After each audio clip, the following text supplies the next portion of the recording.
श्री सद्गुरुदेव महाराज की, जगत जननी अम्बे मैया की। आज तक इस सृष्टि में जितने भी अवतारी और महापुरुष यद्यपि दो तरह से आते हैं, एक नित्य अवतार, एक निमित्त अवतार। निमित्त अवतार उन्हें कहा जाता है जो कोई खास काम करने के लिए आते हैं, जैसे राम आए थे, कृष्ण आए थे। नित्य अवतार संत को कहा जाता है। ये दोनों अवतार जब जब इस धरती पर आए हैं तब तब सभी ने संत महिमा गाई है, सभी ने संत का संग किया है और तभी वो इतने महान बने। सबका इतिहास है, सबका धार्मिक शास्त्रों में प्रसंग है, सबकी सच्चाई लिखी हुई है। देखें, भगवान कृष्ण के लिए आपका सुख सागर भागवत दावा करता, उसमें वर्णन है। भगवान कृष्ण ऊधो से कह रहे हैं कि ऊधो मोहि संत सदा यति प्यारे, ऊधो मोहि संत सदा यति प्यारे, जाकी महिमा वेद उचारे, जाकी महिमा वेद उचारे, ऊधो मोहि संत सदा यति प्यारे, ऊधो मोहि संत सदा यति प्यारे। करे कि ऐ ऊधो, संत सदा हमेशा, ये नहीं थोड़ी देर के लिए। ऊधो बहुत बड़े ज्ञानी बताए जाते हैं। बात उसी से कही जाती है जो बात का महत्व दे, कीमत समझे। आप भी उसी से बात करते हो जो आपकी बात को सुनता है, और जो सुनना ही नहीं चाहे आप कभी भी नहीं करें। इसीलिए ज्ञानी महापुरुष उसी से कहते हैं जो उसका रस पाया हो।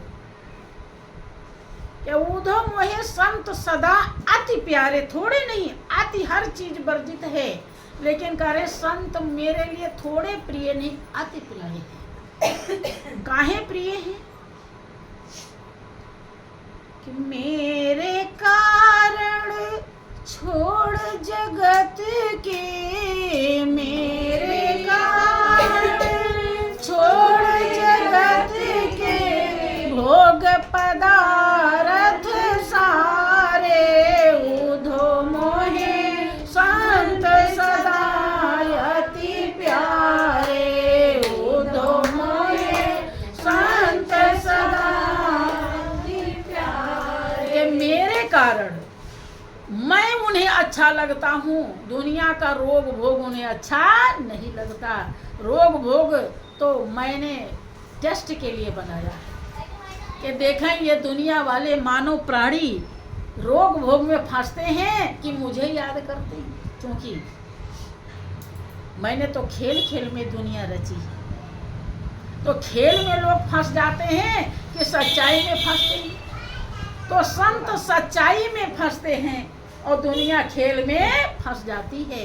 इसलिए वो कह रहे हैं कि ऊधो मुझे संत सदा अति प्यारे हैं, थोड़े प्यारे नहीं, बहुत प्यारे हैं।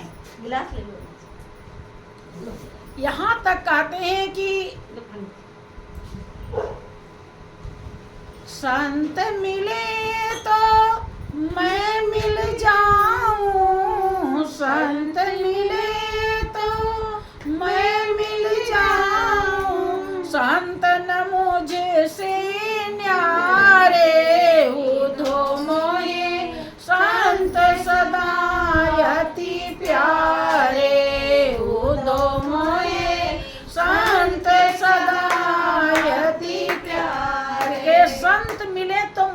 जाता हूँ। आप विचार कीजिए, भगवान कृष्ण की मूर्ति पूजने वाले बहुत हैं। मथुरा वृंदावन में जाते हैं और मूर्ति लेकर आ जाते हैं, लेकिन पूरी जिंदगी बीत जाएगी, भगवान कृष्ण के सूरत का ज्ञान नहीं होगा। क्यों नहीं होगा? क्योंकि आप उनकी बात मानते नहीं।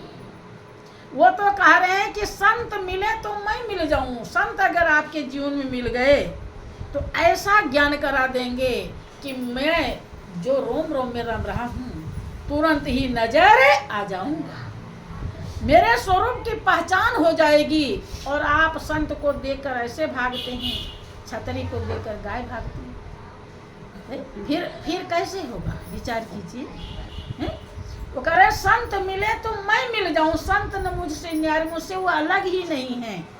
उन्होंने चैलेंज कर दिया कि बिन सत्संग मोहि नहीं पावे, बिन सत्संग मोहि नहीं पावे, कोटि जतन कर हारे, उधो मोहि संत सदा यति प्यारे, उधो मोहि संत सदा यति प्यारे। कि चाहे करोड़ों जतन करके हार क्यों न जाइए, करोड़ों ही उपाय कर लीजिए, एक दो नहीं। आप पूरी जिंदगी कभी देवी का व्रत रहेंगे, कभी राम का व्रत रहेंगे, कभी कृष्ण का रहेंगे, कभी पूजा पाठ करेंगे, घंटी हिलाएंगे, कुछ भी करेंगे, लेकिन करोड़ों उपाय फिर भी नहीं कर पाएंगे। कर पाएंगे? करोड़ों कार्य, करोड़ों उपाय कर डाले हैं, लेकिन अगर संत का संग नहीं किया तो मैं मिलने वाला नहीं। और किसे करे? भागवत में लिखा है, पढ़ लीजिए।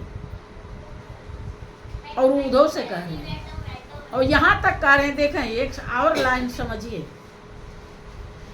कि जो संतन के सेवक जग में, जो संतन के सेवक जग में, सो मम सेवक भारे, उधो मोहे संत सदा यति प्यारे, उधो मोहे संत सदा यति प्यारे। कि जो संतन के सेवक जग में, सो मम सेवक भारे, जो संतों के सेवक हैं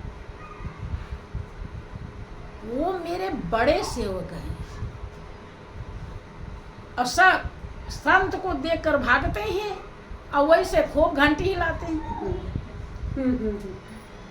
भगवान कैसे मिलेंगे? विचार कीजिए। वो कह रहे हैं कि जो संतों के सेवक हैं वो मेरे बहुत भारी सेवक हैं, सबसे बड़े सेवक हैं, उन्हीं को मैं अपना सेवक मानता हूँ। और वो संत को देखकर भाग रहे हैं, कैसे काम चलेगा? विचार कीजिए। यही इसीलिए बिना संत का संग किए कभी भी ज्ञान होता नहीं। तो बोलिए प्रेम से श्री सच्चिदानंद